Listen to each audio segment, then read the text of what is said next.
Assalamualaikum warahmatullahi wabarakatuh. Sahabat beriman, apa yang ada di benak kalian jika tiba-tiba mencium bau kemenyan di suatu tempat? Apakah kalian berpikir di sana ada makhluk halus? Atau kalian mengira di situ ada seseorang yang menjalankan ritual pemanggil setan? Ya, sepertinya kemenyan memang selalu diidentikan dengan perkara mistis. Entah dari mana awal mula anggapan ini muncul, tetapi begitulah kepercayaan sebagian orang. Padahal kemenyan adalah salah satu jenis tumbuhan yang baik dan bermanfaat. Itulah alasannya mengapa Rasulullah SAW sampai menyukainya.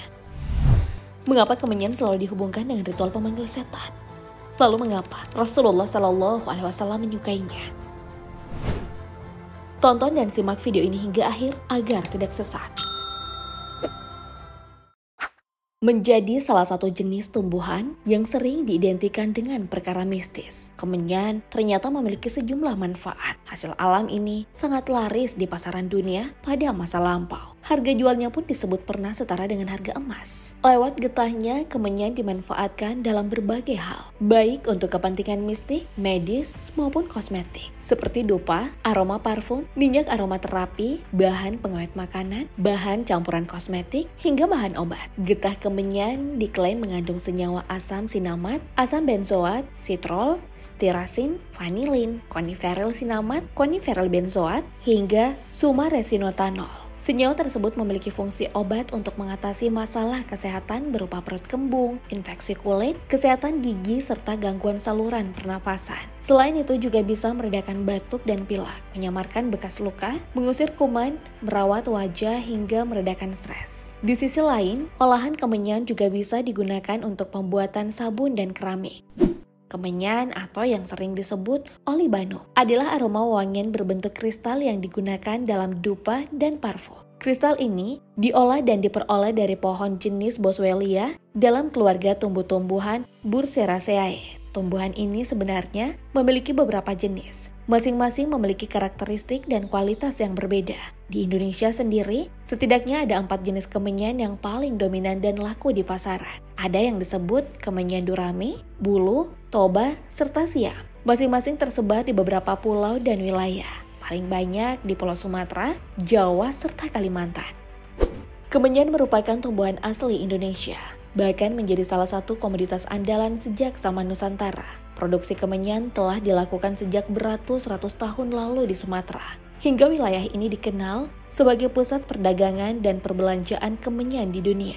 Tak hanya masyarakat kepulauan seberang saja yang datang berbelanja, tapi juga masyarakat dan para pedagang internasional. Beberapa negara dunia juga menjalin kerjasama perdagangan dengan Sumatera, salah satunya China.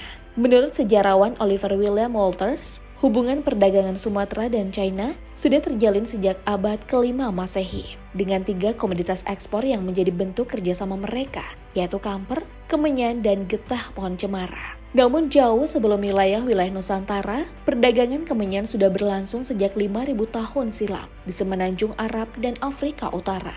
Ini menunjukkan jika pemanfaatan kemenyan sudah sangat lama. Meski begitu, semakin kesini kemenyan sepertinya malah mengalami pergeseran fungsi yang disesalkan karena kemenyan malah dijadikan sebagai media pemanggil setan dan jin. Entah dari mana dan melalui siapa cerita mengenai kemenyan pertama kali dikaitkan dengan hal-hal mistis. Entah siapa juga orang pertama yang menjadikan kemenyan sebagai media ritual pemanggil setan atau jin. Padahal, awal pemanfaatannya, fungsi kemenyan hanya sebagai dupa serta wangi-wangian. Ketika dunia memasuki abad ke-14, barulah fungsi kemenyan mulai digunakan sebagai bahan obat, seiring berkembangnya ilmu pengetahuan di bidang farmasi. Setelah masa itu, fungsi kemenyan pun kian berkembang, bukan lagi untuk kewangian serta bahan obat saja, akan tetapi digunakan juga untuk kegiatan-kegiatan keagamaan serta kebudayaan. Praktik ini juga diduga pertama kali dilakukan oleh orang-orang Sumatera, kemudian menyebar hingga ke tanah Jawa serta wilayah-wilayah lain di Nusantara. Dalam bukunya yang berjudul Sejarah Sumatera, William Marsden menuliskan bahwa pada abad ke-18 kemenyan telah digunakan dalam ritual pengambilan sumpah orang-orang Sumatera. Sementara dalam kisah leluhur orang Jawa, kemenyan dijadikan bahan pelengkap dalam ritual perkawinan, kelahiran, hingga acara selamatan. Sedangkan saat ini, perkembangan fungsi kemenyan justru menjadi bias dan mengada-ngada. Dengan kata lain, fungsi tersebut mengalami pergeseran.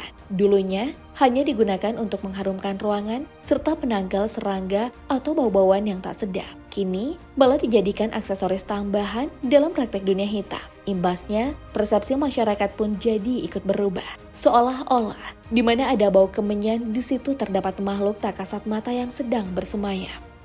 Tentu jadi masalah, karena apa yang dipersepsikan itu pada akhirnya menjadi semacam kesadaran yang membatin. Kesadaran inilah yang terus tereproduksi hingga membentuk sebuah kepercayaan, lalu menjadi sebuah cerita yang dikonsumsi secara turun-temurun. Dampaknya, cerita itu sampai melahirkan rasa takut berlebihan, hingga hadirnya sikap anti terhadap kemenyan. Di sisi lain, kehadiran industri perfilman pun kian memperparah keadaan. Tatkala mereka mengusung tayangan atau cerita horor yang menghubungkan kemenyan dengan hal-hal mistis. Hal ini jelas sangat disesalkan, mengingat film merupakan salah satu media hiburan yang banyak digandrungi oleh masyarakat secara luas. Tak hanya itu, film juga adalah bagian dari media informasi serta pembelajaran, sehingga sedikit banyaknya akan mempengaruhi cara pandang masyarakat terhadap kemenyan.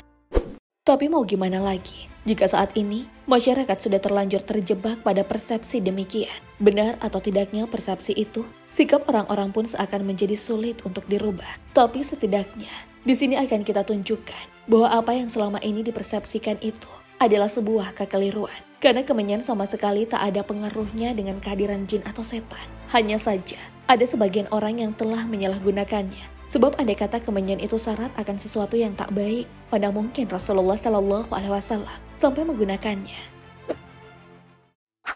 Semasa hidupnya, Rasulullah SAW memang dikenal sebagai sosok yang sangat suka dengan wewangian, baik yang digunakan untuk pakaian maupun yang dipakai untuk mengharumkan ruangan, seperti minyak wangi, bunga-bungaan, ataupun pembakaran dupa. Hal ini bahkan diwariskan kepada para sahabat dan tabi'in, lalu menjadi kebiasaan sebagian besar umat muslim di tanah Arab saat ini. Itulah mengapa di sekitar Masjidil Haram dan Nabawi sangat banyak pedagang yang menjual minyak wangi, dupa-dupaan, serta jenis wewangian lainnya. Mengharumkan sebuah ruangan atau hal-hal tertentu dengan membakar dupa, kayu gaharu, hingga kemenyan sejatinya adalah sesuatu yang baik, apalagi tujuannya untuk mencari ketenangan suasana. Maka benda-benda ini sangatlah cocok untuk dimanfaatkan, karena wangian semacam ini sering digunakan oleh Rasulullah SAW. Sebagaimana dalam sebuah riwayat disebutkan, dari Nafi ia berkata, apabila Ibnu Umar beristijmar, maka beliau beristijmar dengan uluwah, kayu wangi yang dibakar, yang tidak ada campurannya, dan dengan kapur barus yang dicampur dengan uluwah. Kemudian beliau berkata, seperti inilah Rasulullah SAW beristijmar. Hadis riwayat Muslim.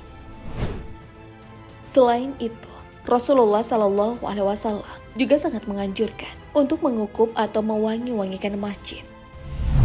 Ukuplah masjid-masjid itu pada hari perhimpunan kamu, dan jadikanlah pada pintu-pintunya itu alat-alat bersuci kalian. Hadis riwayat Tabrani.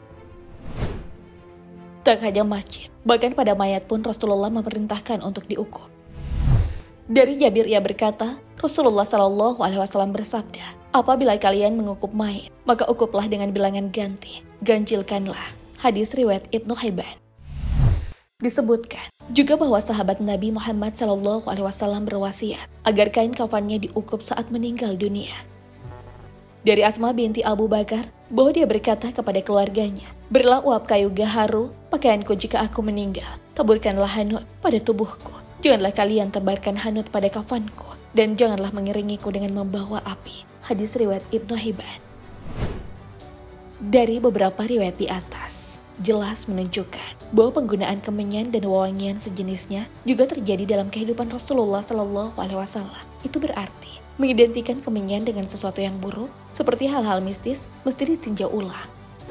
Sahabat beriman, apakah ada di antara kalian yang selama ini tidak mengira kalau kemenyan ternyata merupakan sesuatu yang disukai Rasulullah SAW? Semoga Allah Subhanahu wa Ta'ala senantiasa membimbing kita dengan ilmunya. Allahu a'lam bishawab. Wassalamualaikum warahmatullahi wabarakatuh.